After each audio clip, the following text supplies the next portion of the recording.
Nu tā, man šovakar ir uzradies kino operators, kurš turējis kameru. Kamēr es jums pastāstīšu kaut ko jaunu, ko es ieraudzīju veikalā. Vienmēr sakot, ieejot iekšā veikalā pie kaut kādiem saldējiem, tūlītās es ieraudzīju šitādu te strūdeli ar biezpienu un persikiem. Dikti man viņi interesēja. Sieva sev vienu gabalu jau paņēma, un otrs gabals palika man.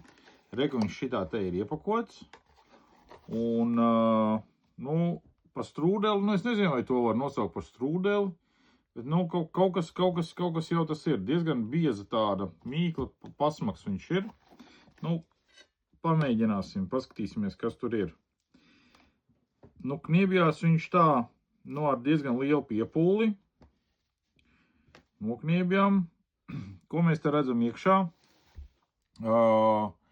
Biezpiens, kaut kāda plūme vai kas tas? Tu persiks laikam bija. Persiki tie bija? Jā, persika gabliņa.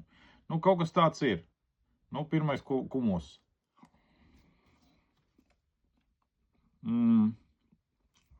Pirmais ir tas, ka mīkli ir ļoti cieta.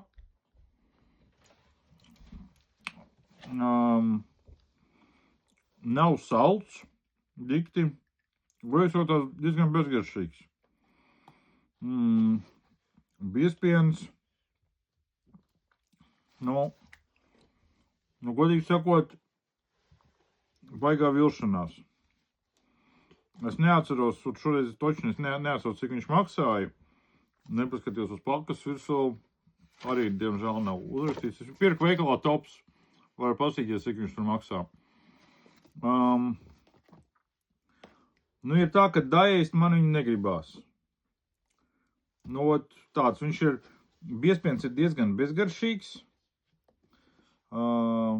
Reku man atnāca te degustācijas palīgs. Paskatīsimies, ko dēls teiks. Garšīgi. Garšīgi? Dēlam garšo biezpiens. Ļoti labi. Vismaz būs kāds, kas ēd. Vispārējais, no strūdeles viņš ir tikpat tāls, cik es no baleta. Galīgi nekas tur strūdeļains nav.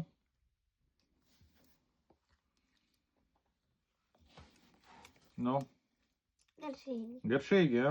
Redz, ko labi. Vismaz dēlam garšo. Ir to labi. Man nekāds negribās viņu pabeigt. Labi, būs dēlam ko ēst. Davai.